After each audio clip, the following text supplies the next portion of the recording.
Bonjour à tous et bienvenue à l'émission By Intuition, épisode 5 pour vrai, cette fois-ci. Alors, je tiens à vous mentionner que cette émission est faite, personne n'est payé ici et on est là pour vous informer.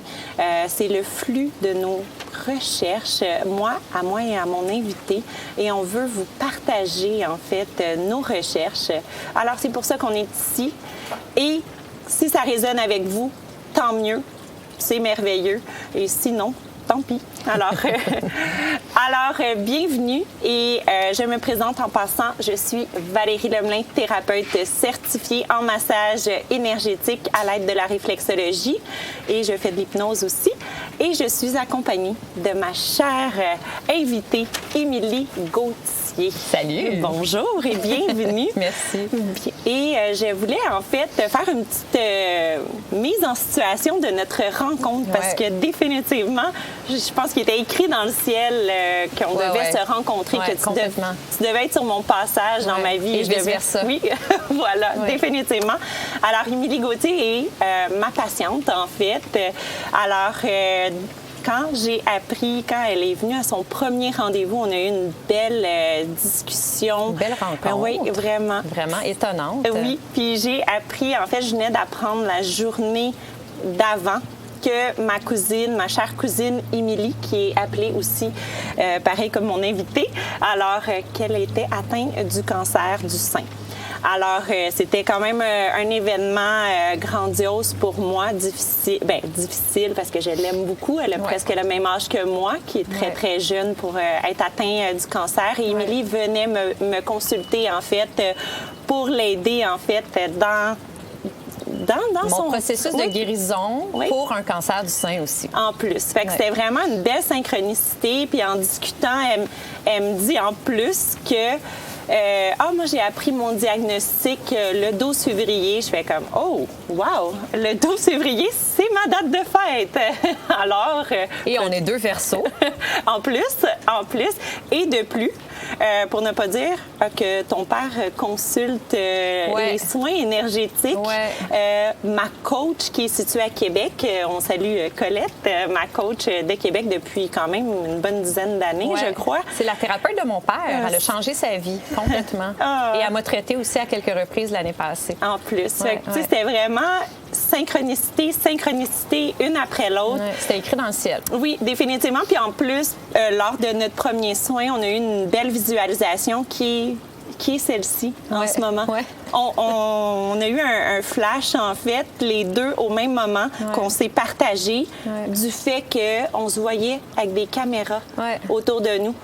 Fait que... Mais moi, je me suis dit, parce que j'ai eu un coup de cœur total pour toi dès le départ. En fait, dès que tu m'as touchée, j'ai senti une énergie, puis j'ai senti quelque chose de vraiment unique, de vraiment, vraiment merveilleux. Merci. Et on va en parler plus tout à l'heure, mais je travaille sur un documentaire. Je suis en train de développer un documentaire en ce moment sur mon processus de mon chemin vers la guérison. Oui. Quand je t'ai rencontrée, je me suis dit, je vais absolument lui laisser une place dans ce documentaire-là. J'ai vraiment envie qu'elle parle de ce qu'elle fait et qu'on raconte ensemble, en fait, ce qu'on a fait pour me libérer de mon stress, etc., etc. Oui, et toi, c'était cette journée-ci, en fait. C'était aujourd'hui que tu By voyais. Intuition, que je te voyais t'interviewer. Fait que c'était vraiment nos intuitions, un flash, en fait, qui nous parlait. Alors, merci. Merci d'être là. Merci Franchement... de m'avoir invitée. Je suis super contente. Oui, de vivre ça ensemble aujourd'hui. Je suis vraiment, vraiment contente. Puis j'espère que ça va pouvoir éclairer, en fait, plusieurs autres personnes qui sont atteintes de peu importe maladie. Cancer, c'est vraiment comme... c'est quand même un des tops, si on veut. Mais peu importe qu'est-ce qui résonne avec vous, ça peut vraiment être des solutions alternatives aussi et complémentaires vraiment à la médecine générale, à la médecine conventionnelle. Oui, exactement. Fait que sérieusement, c'est de toute beauté. Puis c'est ça qu'on va discuter ensemble. Mais j'aimerais que Émilie Gauthier, que tu nous présentes un petit peu plus, en fait, qui es-tu? Qui je suis? Oui, s'il vous plaît. Petite introduction. OK. Je vais essayer de résumer ça. Ben moi, premièrement, je suis une Montréalaise qui a travaillé en cinéma toute ma vie. J'ai été maquilleuse en cinéma pendant 20 ans.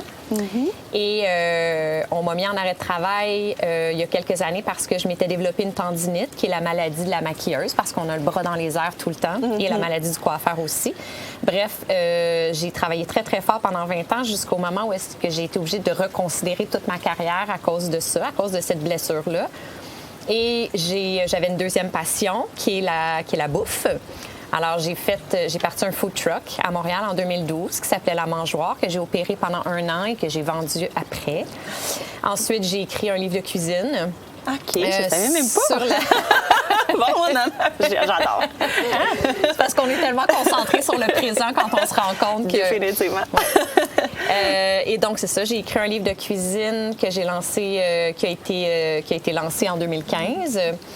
Et à partir de ce moment-là, j'ai commencé mon blog. J'ai un blog qui s'appelle Mes Petites Révolutions, qui est un blog culinaire qui partage des découvertes gourmandes ou bien des recettes gourmandes, des voyages, tout ce qui tourne autour de la culture puis des idées pour enrichir notre quotidien, en fait, pour des trucs pour amener un petit peu plus de saveur, un peu plus de joie dans notre quotidien, dans notre routine de tous les jours. D'accord. Donc, je travaille encore là-dessus aujourd'hui. Parfait. Et c'est ça, en février 2012, j'ai eu un diagnostic de cancer du sein. Ça a été un choc, évidemment, parce que je m'attendais absolument pas à ça. Il n'y a pas de cancer dans ma famille, pas de cancer du sein, aucun cancer. Et donc, moi, je pensais que j'étais au-dessus de ça parce que pour une raison que non pas pour une raison que j'ignore, mais je pense qu'on a l'impression que le cancer, c'est plus génétique qu'autre chose. Que s'il y en a dans notre famille, on est en danger, mais s'il n'y en a pas, on est correct, tu sais. C'est faux. C'est faux parce que, disons, juste pour le cancer du sein, il y a 80 des cancers du sein qui sont hormonaux et non génétiques, pour seulement 20 qui sont génétiques. Ce qui veut dire que personne n'est à l'abri, en fait. D'accord. Bref, j'ai reçu mon diagnostic le 12 février. Là, ça a comme, évidemment, jeté une bombe dans ma vie et je me suis mis à tout revoir, à tout réévaluer. Surtout à me pencher plus du côté naturel parce que j'ai une tendance déjà... Ah, salut! On a un ami, on a une mascotte avec nous. Allô! Allô, petit chien! Il va nous dire son beau bonjour. On fait du live, hein? Fait qu'il n'y a pas de problème avec ça. J'adore. Puis, en fait, quelle a été la première question que tu t'es posée quand, tu sais, face à toi-même? Tu sais, j'imagine que là, ça bouge plein de choses à l'intérieur. Tu apprends que tu as un cancer. C'est quoi la première question? Je pense que la première question, c'est la question la plus essentielle. J'ai l'impression, peut-être que je me trompe, mais j'ai l'impression que tous les gens qui font face à un cancer, donc qui est une maladie mortelle, se posent, c'est est-ce que je veux vivre? C'est une question auquel qui m'avait même, je pense, jamais traversé l'esprit dans ma vie avant de faire face à cette maladie-là. Parce que je sais pas pourquoi, je pense qu'on prend pour acquis qu'on veut vivre. On vit, on est là, on se pose pas cette question-là, tu sais, jusqu'à temps que là, tu te dises, OK, si je veux vivre, il y a du gros travail devant moi. Par contre, je vais le faire. Je veux dire, la question ne se pose pas. Parce que à partir du moment où tu réponds oui à la question, ben tu vas tout faire ce qu'il faut pour survivre. Puis même, en tout cas, moi, de mon point de vue, c'est même d'aller encore plus loin que les traitements. C'est de faire un gros travail dans ta vie, à l'intérieur de toi et tout. Ça aussi, je pense qu'on va en parler plus. Mais donc, tout ça pour dire que c'est... Est-ce que tu veux vivre? Je pense que c'est la première question et la plus importante à se poser au départ. Et si je suis ici, c'est parce que j'ai répondu oui, évidemment. Yes, on a besoin de toi et de toutes tes connaissances parce que tu en as fait des recherches, tu en as fait des techniques aussi de médecine douce, de développement personnel. Je veux dire, tu as beaucoup d'informations vraiment intéressantes. Puis, d'où est venue ton idée de faire un vidéo que je pense qui aime les belles âmes. Les animaux, c'est très intuitif. Hein, donne-moi de l'amour. OK. Et en fait, tout simplement, tu as eu l'idée de faire un vidéo. que moi, j'avais vu à plusieurs reprises, qui était une inspiration, Healed, qui a été faite par Joe Dispenza, mais version québécoise, mais avec ton processus, ton parcours, qui va être vraiment intéressant de faire et de savoir, qui va parler encore plus en détail de tout ton cheminement. Mais de là, où est venue cette idée, en fait, de faire cette vidéo-là? Bien, c'est que c'est ça. Suite à mon diagnostic, je me suis mis à faire plein de recherches. Je me suis commandé déjà à la base une dizaine de livres. Le lendemain de mon diagnostic, déjà, là, j'étais derrière l'ordinateur, je me commandais des livres, je faisais des recherches, j'écoutais des documentaires, j'ai pris des notes. J'ai vraiment fait du gros travail pour, d'une part, comprendre de où ça venait. Parce que j'ai vraiment une mentalité comme ça. Je veux comprendre de pourquoi des choses. Oui. La médecine conventionnelle, ils sont plus dans le « on va guérir le symptôme ». Moi, j'ai besoin de comprendre pourquoi j'ai ce symptôme-là. C'est quoi la cause? Il vient de où, ce cancer-là? J'ai besoin de comprendre parce que j'ai besoin d'évaluer ma vie. En fait, je me suis responsabilisée. Je pense que comme... Il y a deux mentalités, tu sais, et je juge aucune, mais il reste que je me suis rendu compte que c'est un fait. Il y a des gens qui sont convaincus que le cancer, c'est comme la roulette russe, que c'est le fruit du hasard, que t'es chanceux ou t'es pas chanceux, finalement. Moi, au contraire, je pense qu'on a une part de responsabilité. C'est sûr qu'il y a les gènes, mais je considère aussi que je pense qu'il y a plein de gens qui transportent un gène, mais qui ne vont pas le développer, qui ne va pas nécessairement se transformer en cancer parce que leur système immunitaire est harmonieux, il est fort, parce qu'ils ont une vie saine, parce que leurs émotions sont aussi harmonieuses, parce que, etc., etc. Oui. Ce qui fait que, c'est ça. Donc, j'ai fait tout plein de recherches. Oui. Au départ, parce que je voulais refuser la chimiothérapie aussi, parce que ça me faisait vraiment peur comme approche. Et j'ai découvert plein de choses, dont évidemment le documentaire Heal sur Netflix que j'avais déjà vu, que j'ai regardé à peu près une dizaine de fois depuis. Et il y a une femme qui a travaillé sur ce documentaire-là, sur Heal, qui a produit une nouvelle série qui s'appelle Radical Remission. Oui. Les rémissions radicales. Et il y a une dizaine d'épisodes. C'est des épisodes d'1 heure. D'accord. À ce jour, je pense que c'est en ligne. Et c'est plus ce modèle-là, en fait, que je veux suivre. Oui. En gros, j'aimerais partager mon cheminement. J'aimerais partager ce que j'ai découvert. Oui. Ce qui se passe à l'intérieur de moi. Qu'est-ce qui se passe, en fait, quand tu fais face à un diagnostic de cancer? Que tu es toute seule face à ça, que tu n'as aucun repère, que les oncologues que tu rencontres, c'est des scientifiques, donc ils te donnent vraiment le protocole standard.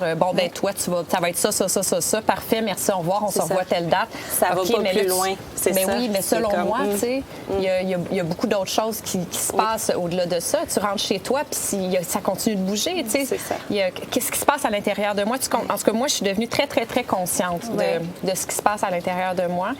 Et le but de ce documentaire-là, c'est de partager une information auquel j'aurais aimé avoir accès avant mon diagnostic. C'est des choses que j'aurais aimé apprendre, que j'aurais aimé savoir. Oui. Alors, c'est vraiment pour la prochaine personne. Oui. Je souhaite qu'il n'y en ait aucune qui reçoive ce diagnostic-là, mais on le sait que malheureusement, c'est une femme sur 8 qui l'ont. Puis ne serait-ce qu'en plus, dans l'ère dans laquelle on vit en ce moment, qu'on est menacé par un virus qui s'appelle le fameux COVID, c'est aussi en lien avec le système immunitaire. Il y a des gens qui le développent, puis il y a des gens qui le développent pas, le virus, parce qu'il y en a qui sont équipés pour y faire face, pour se protéger de ce virus-là, puis il y en a d'autres qui le sont pas. Mais le cancer, c'est comme ça aussi, je le vois de la même façon. Fait que je pense que c'est un bon timing de parler du système immunitaire et de notre santé globale. T'sais. Oui, définitivement. Définitivement. C'est tellement une bonne idée. Puis en passant, en fait, tu es en pourparlers avec une productrice et le tout. Puis je pense que en ce moment, on peut se servir un peu de la plateforme. S'il y a des gens que ça résonne avec eux puis qui aimeraient peut-être participer, puis tu sais, tu me reprendras si je le dis pas comme il faut, mais investir comme sponsor pour peut-être... pour la production. C'est ça, j'ai mes producteurs, j'ai une animatrice aussi très connu du grand public que je nommerai pas tout de suite. Pas voler le punch. Non, exactement.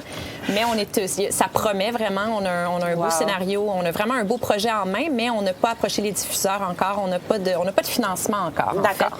Mais ça presse parce que le cancer, il attend pas, n'est-ce pas?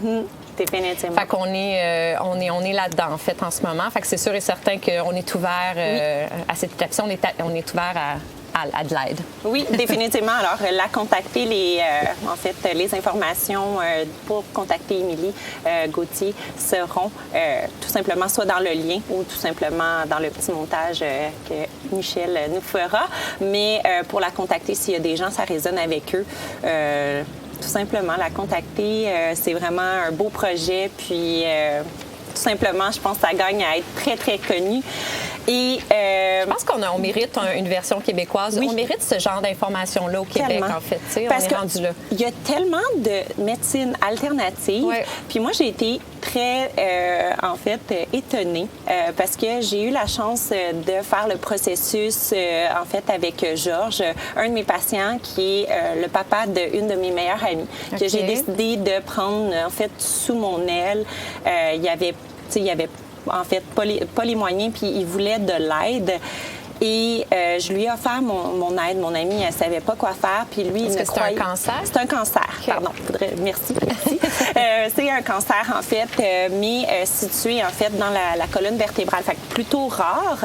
Et il ne croyait pas du tout à la chimio, mais sa famille voulait qu'il fasse la chimio. Mais lui, il dit, ça ne résonne pas avec moi. Puis là, un peu comme toi. Ouais. Fait qu'il dit, je suis dépourvue, je veux de l'aide, mais je suis perdue là-dedans. Ma famille veut un peu me forcer à faire les traitements de chimio, mais moi, je n'y crois pas. Fait que moi, j'ai dit, regarde, je vais te monter un plan d'action. Et c'est avec lui que j'ai tout monté, puis je lui ai offert, en fait, les soins gratuits, parce que je dis, regarde, je vais faire mon possible, mais tu sais, je veux pas te faire payer si tu n'as pas les moyens, puis je peux pas te garantir, tu sais, à quel point ça va t'aider. Je pense que ça va vraiment t'aider, mais ça va être ma période test, puis je veux dire, là, Georges, en ce moment, je l'ai même appelé ce matin avant le tournage, va très, très bien. Il dit, toi, mon ange, il est tellement beau, il est tellement cute, il dit, tu m'as sauvée, c'est toi qui m'as aidé à me reconnecter avec mon âme. Je prends son petit accent. Excusez, il est adorable, je l'aime tellement. Mais Est-ce qu'il a fait de la chimio, finalement? Il a fait de la chimio. Mais il a fait tous les à côté aussi que je lui avais donné une liste de choses à faire, en fait.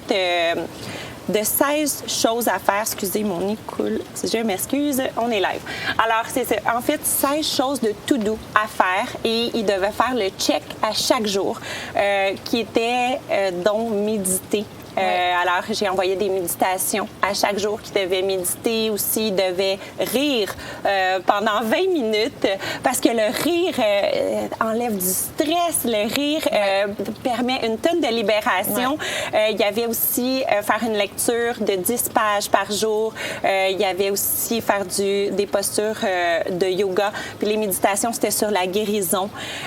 Puis de visualiser les cellules comme les bonnes cellules. Cellules en aide. Je pense que c'est ça. Ça l'a fait. T'sais, dans le fond, quand je t'avais parlé, moi, du processus, quand on s'est rencontrés la première fois, la liste de to-do, tu faisais pratiquement déjà toute la liste. Fait que il y a un autre animal. Allô, les amis! On a des mascottes. Puis... en fait, ça résonnait tellement avec toi parce que c'était déjà le processus de changer l'alimentation, de couper le sucre, manger le plus bio possible. Fait qu'il y a vraiment une liste de choses, faire de l'exercice, bouger à tous les jours. Lui, il y avait des postures de yoga à faire pour étirer, en fait, le bas de son dos. Puis il y a beaucoup de choses qu'il était capable de faire, qu'il était même plus capable de faire depuis 20 à 40 ans. Puis il y avait une jambe qui sentait presque que pu à cause d'une blessure de guerre. Puis là, il recommençait à sentir sa jambe, était capable de retomber son gazon, puis ça allait super bien. Puis là, Georges se porte très, très bien. Aujourd'hui, on pourrait dire qu'il est en rémission. Il prend juste des quelques médicaments pour 2 ans. Puis après, je veux dire, en gros, c'est réglé. Très bonne nouvelle. je suis tellement, tellement fière de lui. Ça a vraiment bien été. Puis, et à ce moment-là, c'est vraiment des choses qui résonnaient avec toi. Mais aussi, il y a beaucoup de choses que tu t'es rendu compte aussi par rapport... dans le fond, à tes recherches. Qu'est-ce que toi, tu pourrais dire qui t'a aidé le plus, admettons, dans les médecines, si je pourrais dire les médecines douces, qu'est-ce que tu as essayé? Alors, j'ai fait de l'acupuncture déjà. Oui. À chaque semaine. Oui. Je pense que toutes les choses que j'ai mis en place dans ma vie depuis le 12 février 2020 ont leur utilité. T'sais, ils ont tous leur spécialité, ils ont tous leur raison d'être, puis j'en éliminerai absolument aucune. Je pense qu'ils m'ont tous aidé à leur façon. Oui. L'acupuncture, ça m'a aidé avec le sommeil. Ça m'a aidé, en fait, avec tous les effets secondaires de la chimiothérapie. D'accord. C'est spécial parce que, en même temps, je pourrais jamais savoir si les effets secondaires y auraient été vraiment plus intenses si j'avais pas fait d'acupuncture. Mm-hmm. Mais quand je parle à des gens autour de moi qui ont eu à peu près le même diagnostic et le même protocole que moi, j'ai l'impression que mes effets secondaires sont moins intenses. Je confirme. J'ai plusieurs patients qui viennent me voir puis qui ont tout simplement eu des diagnostics de cancer, puis avant qu'ils fassent les soins / énergétiques et d'autres petits soins à médecine douce, t'es une des patiente qui pète le plus le feu. J'étais là, voyons donc, t'as même pas l'air malade ou quoi que ce soit. C'est vraiment... Je ne sais pas. C'est la première fois que j'ai un cancer. J'espère le dernier. Oui. Et la première et la dernière fois que je fais de la chimiothérapie. Je pense que c'est assez, là. Mais donc, oui, l'acupuncture, ça m'a vraiment beaucoup aidée. Puis j'ai choisi quelqu'un de vraiment incroyable, un acupuncteur vraiment érudit qui maîtrisait très, très bien mon diagnostic et mon protocole.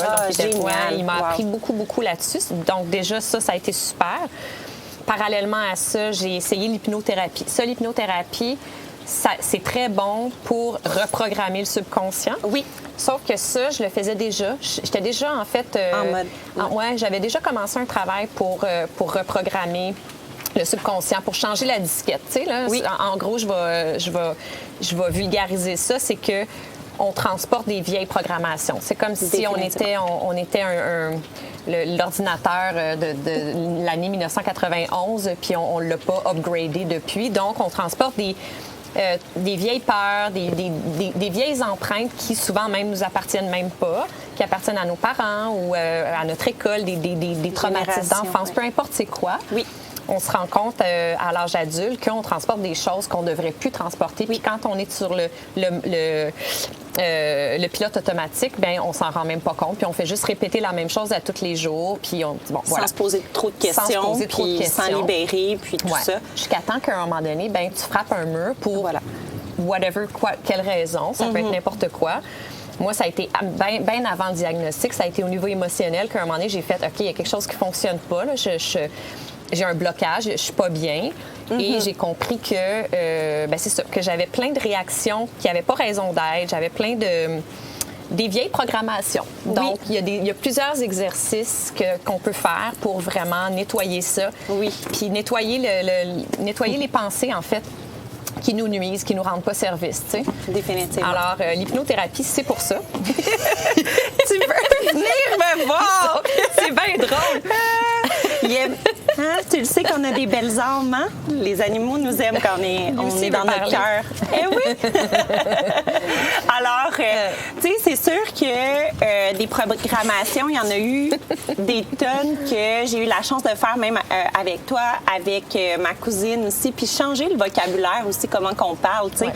À l'hôpital, ils appellent ça une tumeur. Tu sais, moi, j'ai dit à ma cousine tout de suite, excuse-moi, là, on va appeler ça un autre nom, un peu drôle. Tu sais, on va pas rire de ça, mais pas le banaliser non plus, mais tu sais, rendre ça comme plus smooth. Fait qu'on l'a appelé Boulette. C'est son petit mot d'amour. Fait que Boulette, on y parle, puis Boulette est là pour nous envoyer des signaux avant, malheureusement. Puis on les a pas toujours regardés ou observés, ou on était comme, on prend une petite pilule, là, ça va passer. On continue, on est dans le train-train, puis on n'est pas à l'écoute de son corps. Ouais. Puis là, qu'est-ce qui arrive, c'est que à un moment donné, ça frappe plus fort, puis là, justement, il y a un cancer ou une maladie qui sort. Fait que là, ça fait qu'on n'a plus le choix de s'arrêter, puis de faire une introspection, puis faire un regard, puis un travail sur soi. Puis, justement, Boulette, on y parle, puis on dit merci, tu sais, pour le regard que j'ai sur moi. Merci pour le temps que je me donne. Merci, tu sais, de remercier un peu la technique Ho'oponopono, pour ceux qui ne connaissent pas, qui est une technique hawaïenne. Désolée, merci, pardon, je t'aime. Et qui est absolument incroyable comme technique. Mais définitivement... Il y a une expression en anglais qui dit « kill it with kindness ». Voilà, j'adore ça. L'amour, c'est en fait l'émotion qui est le plus auto-vibratoire. La peur, c'est lui qui est le plus bas. Fait que c'est pour ça qu'il faut rester dans le cœur, dans l'amour, puis, je veux dire, faire une introspection, puis prendre cette opportunité-là. Le voir quand il se passe tout ça à l'intérieur de nous. Tu sais, pas penser qu'on est des victimes des événements extérieurs, mais plutôt que c'est nous qui sont les maîtres de ce qu'on ressent, de ce qu'on vit, de qui on est, de où on veut être. C'est comme si on avait appris de la société dès qu'on était jeune qu'on était des victimes du beau temps, de la pluie, des chicanes, de n'importe quoi, de n'importe quel problème qui se passe dans nos vies, qu'on devait réagir. Puis non, on peut choisir, en fait. On peut choisir le regard qu'on dépose sur les événements de la vie. Oui, j'aime vraiment ça. Puis moi, je résume ça en reprendre son plein pouvoir. Oui, voilà. Qu'est-ce que tu dirais de ça? Oui, c'est vraiment reprendre. On met notre pouvoir, des fois, dans les mains 100% des médecins, ce qui n'est pas mauvais, mais on en a un pouvoir. Prends-le, ton pouvoir. Tu as un pouvoir de guérison absolument incroyable. Je veux dire, oui, dans mes soins, je montre à tout le monde comment se libérer du stress pour que les occiputes redeviennent droits, que le bassin redevienne droit. Puis je le montre aux gens. Pour moi, c'est important qu'on... Regarde, t'en as un pouvoir, puis c'est important que tu le reprennes. Arrête de remettre dans des placebos ou dans... oui, c'est ça. Tu sais, c'est comme on en a un pouvoir de guérison. Puis si on veut vraiment se guérir que toutes les autres, définitivement. Puis c'est ça qu'il faut comprendre. Puis je pense que c'est tellement intéressant de retrouver ce pouvoir-là qu'on a donné un peu partout. Il nous appartient. Puis ma cousine, je veux dire, elle a changé de vie, ça fait 2 mois à peine. Ma chère cousine qui n'a pas pu être sur le tournage aujourd'hui, je l'embrasse, Émilie, mais en 2 mois, toutes ses méditations, son développement personnel, c'est incroyable. Elle a changé du tout pour tout. On ressent vraiment bien fait rapidement. Exactement. Mais c'est ça, donc, pour finir, la question que tu m'avais posée, les traitements alternatifs, bien, toi, tu en fais partie. Fait que les massages énergétiques, puis, ben, raconte-nous, en fait, exactement. Moi, je pourrais pas le faire aussi bien que toi, décrire exactement le travail que tu fais avec nous. Bien, c'est sûr que, bon, les massages énergétiques, ça vient libérer le stress du corps. Ça vient libérer, puis le stress peut être causé par des émotions refoulées. Ça peut être par des événements, en fait, qu'on a gardés un peu plus...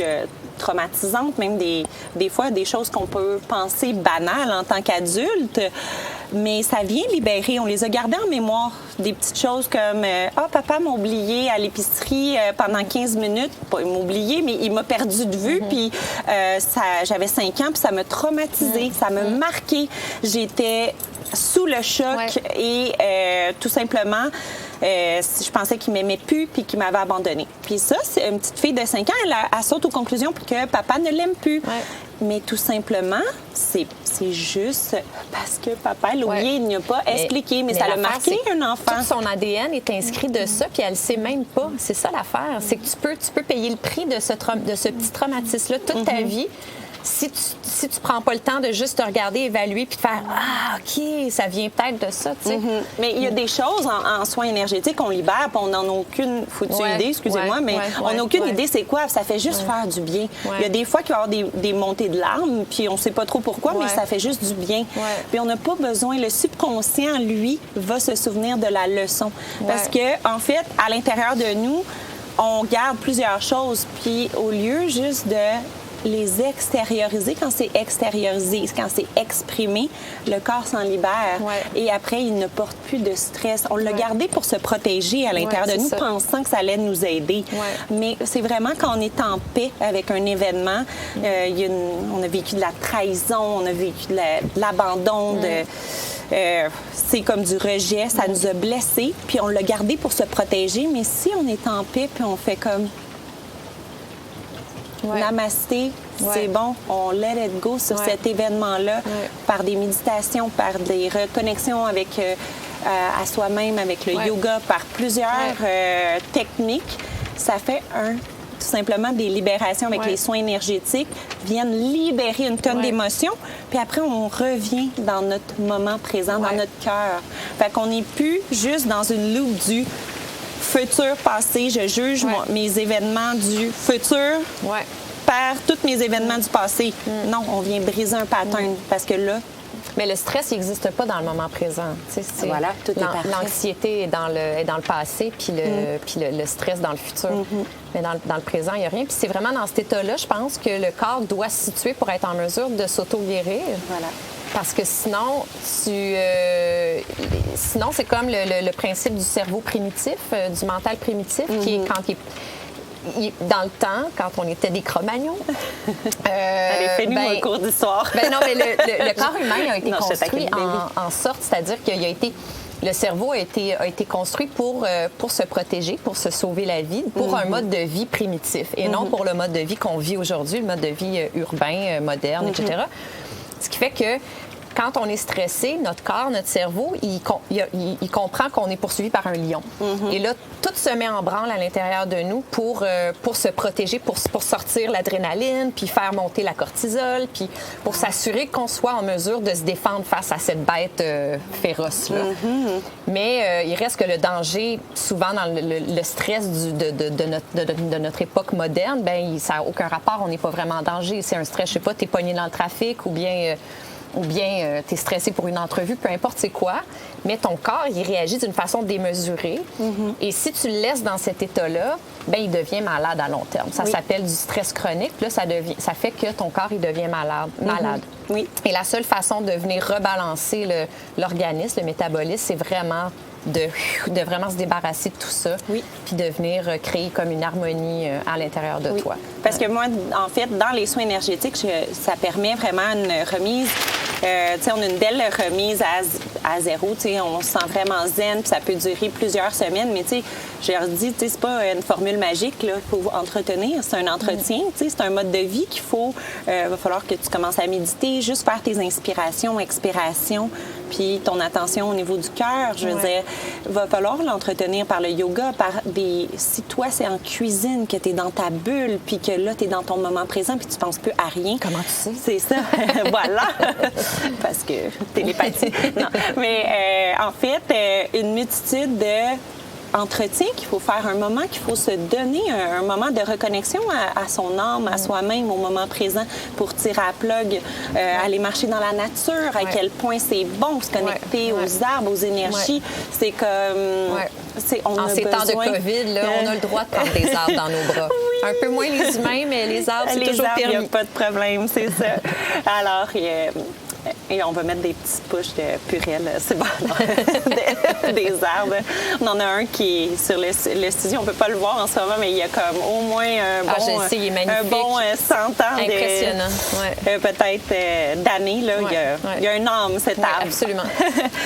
Puis, en fait, dis-moi, Émilie, qu'est-ce qui se passe, toi, là, en ce moment? Là, tu viens de terminer tes traitements. Oui. C'était le dernier. J'ai terminé la chimiothérapie. Il y a 3 semaines, j'ai fini la chimiothérapie. Je suis très contente de ça. Oui. Et là, je me fais opérer mardi. Dans 4 jours, je me fais faire une mastectomie partielle. D'accord. Et donc, c'est ça. Là, je suis rendue à l'étape 2 parce que j'avais un diagnostic, j'ai un cancer agressif. Oui. Donc, tous les oncologues s'entendaient à ce que je fasse le protocole complet, c'est-à-dire la chimiothérapie 6 mois, la mastectomie, ensuite la radiothérapie, après ça, l'hormonothérapie pendant 10 ans. Là, je suis encore en train de réfléchir à l'étape 3 et 4. D'accord. Parce que je mets tellement de choses en branle dans ma vie, ouais, c'est ça, en parallèle, que je fais des choix. D'accord. Je m'étirerai pas trop là-dessus parce que j'ai pas encore de réponse concrète à donner. La réflexion, oui, c'est ça. Le cœur te le dira. Oui, exactement. Le cœur va me le dire en temps et lieu, je pense, le chemin à prendre. Mais pour le moment, en tout cas, la prochaine étape, là, c'est sûr que c'est la mastectomie mardi. D'accord. Ouais. Puis on va se voir juste avant. Fait que on va faire une belle hypnose pour que ça se passe bien, une belle visualisation. Ça va être de toute beauté. Ça va être smooth. Ça va être lumineux, ça va être beau. Puis il y a aussi, je travaille sur un podcast que je vais lancer bientôt. Oui! En fait, dans tout le travail de développement du documentaire que je parlais tout à l'heure, il y a une réalisatrice qui m'a convaincue de documenter mon quotidien avec le cancer, en fait. D'accord. Et sur la forme d'un podcast. Alors, je me suis mis là-dedans. Et ça risque d'être super trippant. Ça va être des 25 minutes, une fois par semaine. Yeah. Et voilà. Fait que les gens que ça intéresse vont pouvoir me suivre dans mon cheminement vers la guérison, puis mes questionnements, puis mes anecdotes, etc. J'adore. Puis si tu veux, on pourra mettre le lien pour que les gens commencent déjà à te suivre. Volontiers. Pour les gens qui ça les intéresse. Définitivement, si vous avez des gens dans un processus de cancer ou autre maladie, ça peut vraiment résonner avec eux. Tu as vraiment une belle guérison, une belle âme. Vraiment, c'est lumineux autour de toi. Puis, en fait, moi, je veux savoir... Émilie, toi, est-ce que tes oncologues, il était ouvert, ton oncologue était ouvert, par exemple, à tes techniques? Parce que je sais que des fois, la médecine, conventionnelle, des fois, je pense que tu m'avais parlé que tu en avais rencontré plusieurs pour faire ton choix. Parle-nous de tout ça. Ben oui, j'ai commencé par... en fait, je suis passée à travers 3 oncologues avant d'en choisir un avec qui je voulais vivre cette aventure-là. Oui. Les 2 premiers étaient... En fait, c'est des scientifiques. J'allais dire les 2 premiers étaient plus scientifiques. Non, ils sont tous des scientifiques. Définitivement. Ils ont tous des approches scientifiques. Oui. Ils sont dans la médecine traditionnelle. Donc, on parle de chimiothérapie, radiothérapie, etc. Oui. Et surtout d'un regard très, très ciblé sur le symptôme. C'est à partir du moment où on élimine le symptôme, c'est-à-dire la tumeur et les cellules cancéreuses qui pivotent autour de cette tumeur-là, ben on stampe le dossier, c'est un succès, elle est guérie, merci, bonsoir, retournez à votre ancienne vie. Mm-hmm. La médecine traditionnelle, je dirais jamais un mot contre parce que c'est merveilleux, on est vraiment chanceux de l'avoir. Mm-hmm. Il y a eu des progrès incroyables qui se sont faits dans les dernières années. Et une ouverture plus grande aussi. Et une ouverture plus grande, mais c'est ça. Ceci étant dit, je trouve qu'il manque quelque chose. Et c'est l'aspect global que la naturopathie apporte. C'est-à-dire l'anamnèse générale de où ça vient, l'état global du corps, en fait. Je pense que c'est important.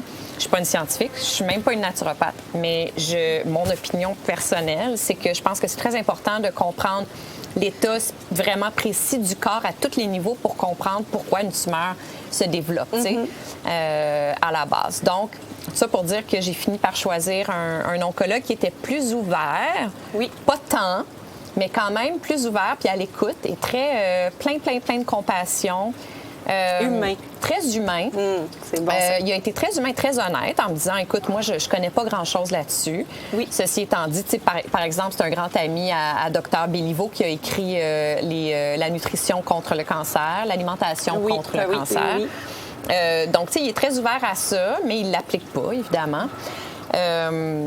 Mais j'ai très, très hâte de voir. Je pense qu'on y va, là. Tranquillement, pas vite, on commence à voir que les oncologues, ils commencent à s'ouvrir à ces possibilités-là. Bien, définitivement, si je peux me permettre d'ajouter, j'ai tellement été, étonnée de l'oncologue, en fait, à Georges, que j'ai eu la chance de donner des traitements pendant 1 an et demi. Puis, écoute, il lui a conseillé fortement... Oh, mon Dieu! Hello! On est en live! Bienvenue!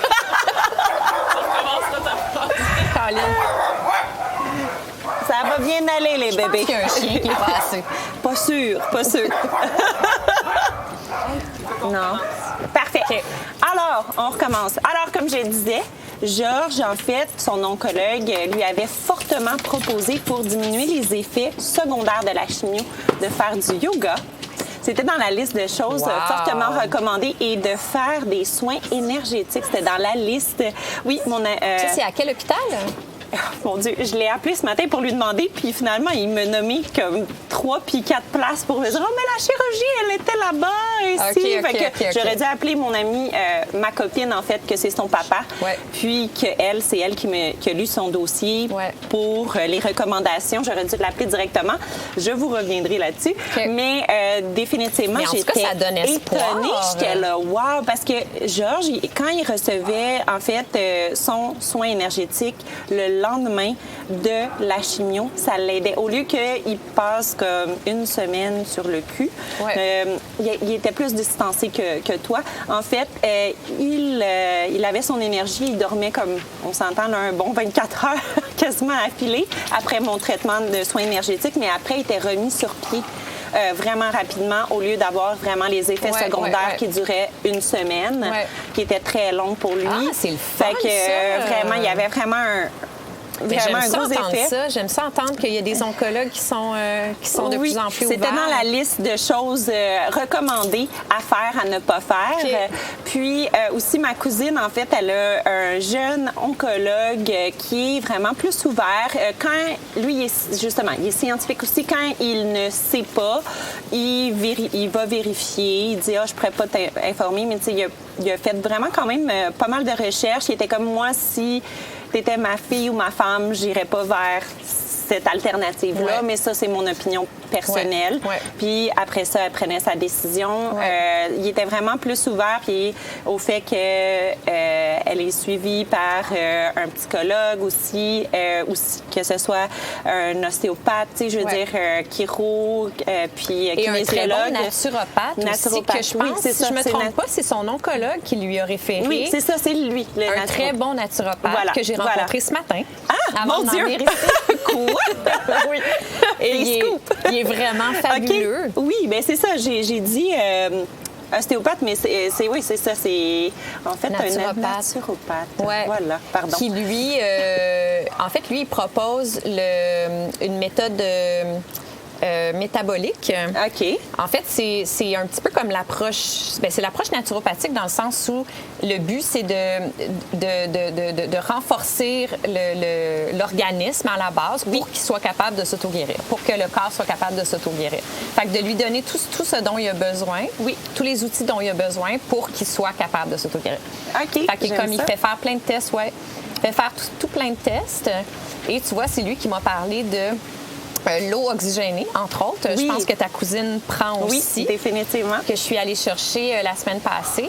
Parce que, une chose est claire, le milieu scientifique et le milieu de la naturopathie ou des traitements plus naturels s'entendent sur une chose. Ils sont vraiment unanimes sur une chose, qui est que les cellules cancéreuses ne peuvent pas vivre dans un système qui est oxygéné. S'il y a assez d'oxygène, les cellules cancéreuses ne peuvent pas se développer. Ça, c'est sûr. Et autant les scientifiques que les naturopathes le disent. J'aime. Et donc, quand tu manques d'oxygène pour peu importe quelle raison, il y a plusieurs facteurs qui peuvent faire que ton taux d'oxygène il baisse, comme plein de choses. Bref, il y a différentes façons de s'en rajouter. Comme tu vois, moi, je vais commencer la chambre hyperbare bientôt. OK. Et l'eau oxygénée. Donc, tu peux t'en administrer de façon... par la bouche. Oui. Je cherchais le mot. Oral, voilà. Et c'est ça. Fait qu'il est vraiment fabuleux. Ce naturopathe-là est vraiment, vraiment fabuleux. Je ne sais pas si je peux dire son nom, mais... Au pire, on l'écrira dans la description de la page YouTube. Alors, sur ce, est-ce qu'on a d'autres choses à parler, à rajouter? Quelque chose que tu aimerais... on a les chiens qui nous attirent notre attention, qui me fait un déficit d'attention, mais si on est les deux TDA. Oui, c'est ça. On est comme...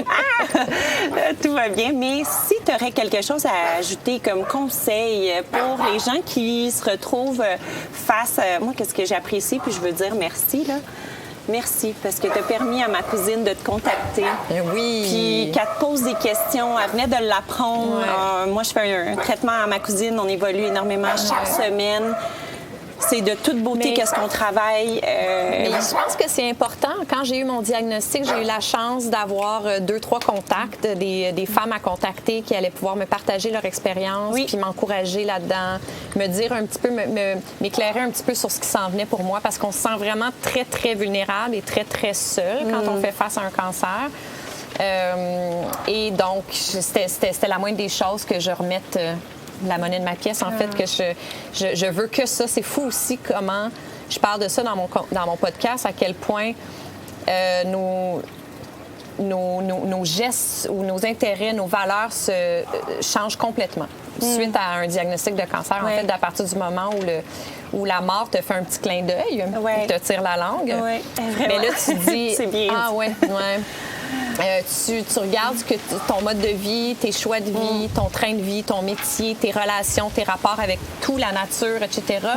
Et que complètement. C'est fou que tu n'as même pas de travail à faire, là, dans le sens où c'est comme clair. Tout d'un coup, ça devient clair que, là, j'ai plus envie de mettre mon énergie là-dedans. Mon énergie, je la veux là. Je la veux groundée. Je veux m'entourer de ce type de personnes-là. Je veux me sentir comme ça. Je veux vraiment m'occuper de moi comme d'une façon beaucoup plus respectueuse qu'avant, d'une façon beaucoup plus remplie d'amour. En fait, tu sais. Fait qu'il y a tout ce cheminement-là d'apprendre à mieux s'aimer, à plus s'aimer. Puis ça aussi, ça fait une immense différence. Au même niveau, je pense. C'est aussi puissant que tous les autres traitements alternatifs qu'on peut suivre.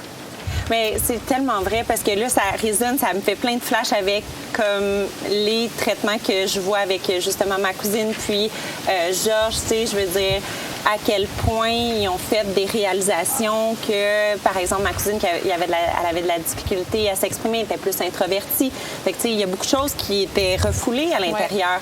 Puis là, maintenant, c'est comme, non, là, je dis tout ce que je pense, tu sais, puis elle met son pied à terre, puis ça vibre avec elle. Mais, tu sais, comme, oui, le cancer a fait que ça fait un wake-up call. Aussi, elle ne se permettait pas de recevoir l'amour des gens autour d'elle. Tu sais, tu sais, comme à quelqu'un lui donnait un compliment, par exemple, puis elle était comme, ben là, elle donnait comme une excuse, tu sais, voyons, prends-le, il t'appartient. On a tellement de la difficulté à prendre, tu sais, merci. À admettre nos qualités, puis à se voir tel qu'on est, en fait, puis à s'en donner des compliments à nous-mêmes. Exactement. On les mérite autant que tout le monde, tu sais, mais on se les donne moins à nous qu'on les donne aux autres. C'est plus facile de complimenter les gens qu'on connaît pas que nous-mêmes. C'est quand même incroyable. Oui, c'est exactement. Puis, tu sais, une belle réalisation que j'ai faite, là, je passe du coq un peu coq à l'âne, mais Georges, une des plus belles réalisations qu'il a faites pendant son traitement, parce que Georges a fait la guerre au Liban par le passé, puis je veux dire, la plus belle réalisation qu'il a faite, puis qu'on a trouvé, en fait, la cause, c'est que, en fait, à la même hauteur que son cancer de la colonne, il y avait un trou de balle. Puis c'est un trou de balle qu'il a reçu à la guerre qui avait empêché, en fait, de bouger sa jambe. Sa jambe, elle était fonctionnelle, mais ça avait brûlé le système nerveux qui faisait en sorte qu'il y avait beaucoup moins de sensations dans sa jambe.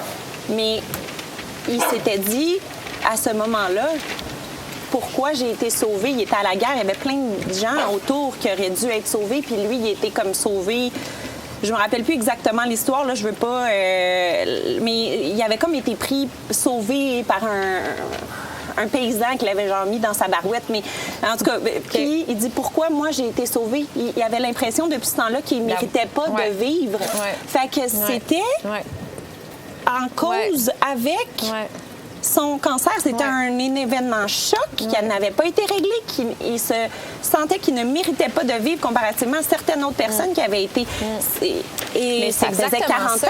Il y a beaucoup de littérature qui dit que le cancer, il se développe pour une raison, mais il va choisir l'organe le plus faible ou l'endroit vulnérable du corps. Donc, dans son cas, à lui, c'était vraiment cet endroit-là qui était, j'imagine, l'endroit blessé dans son corps où les cellules cancéreuses ont décidé d'aller se le point de multiplier. faiblesse, oui. Puis, tu sais, de plus en plus, il ressentait sa jambe.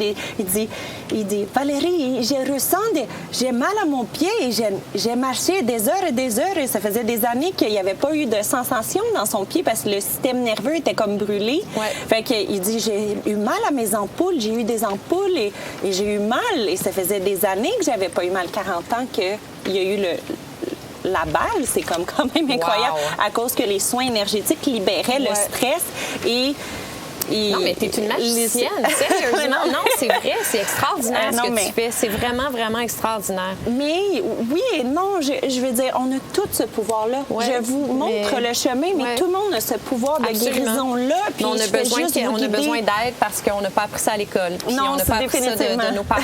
Puis on apprend ça sur le tard, puis on est toute seule face à ça parce qu'il n'y a pas beaucoup de documentation sur la chose. Il n'y a pas beaucoup il y a pas beaucoup d'études, il n'y a pas beaucoup de gens qui font ça, tu sais. Fait que oui, on a besoin d'aide, puis toi, t'en es une, puis t'es vraiment... Merci, c'est vraiment extraordinaire. Merci, je le prends. Mais prends-le, parce que tu le mérites tellement. Moi, tu me fais un bien immense, vraiment. Dans tout ce processus-là, en tout cas, tu m'as vraiment... tu m'aides vraiment d'une façon magique. Merci infiniment. Si c'était pas le COVID, on se ferait un gros hug. Oui, c'est ça, on s'en fait virtuel. Vraiment, nos âmes. Alors, sur ce, est-ce qu'on avait quelque chose à ajouter pour conclure, ma chère Émilie? Mon Dieu, ben que la vie est belle, mais qu'elle est encore plus belle quand on est bien à l'intérieur. Quand on s'aime, quand on est en paix, quand on est en harmonie partout, autant au niveau physique qu'émotionnel, dans tous les domaines, je pense que c'est là où vraiment la vie apprend tout son sens, puis qu'on n'est pas obligé d'attendre un diagnostic de cancer pour décider de prendre ce chemin-là, pour décider de vivre de cette façon-là. Fait que faites pas comme moi, puis attendez pas de recevoir un diagnostic de cancer. Et voilà. Merci. Merci infiniment à tous pour votre écoute, votre attention. Si vous avez aimé, partagez. Si ça résonne avec vous, justement, partagez, likez et restez dans votre cœur. C'est dans votre cœur que, tout simplement, on est dans le moment présent, qu'on est dans son intuition et c'est la meilleure place où vivre. Je vous le dis. Alors, merci pour tout. Merci, Émilie. Merci à ma chère assistante aussi qui était là, qui était derrière. Merci à Michel pour tout ça. Ça ne serait pas possible si vous n'étiez pas là. Fait que, un gros merci à tout le monde. Merci à toi. Bye bye à tous. Salut. Merci pour votre écoute. Yay! Et voilà.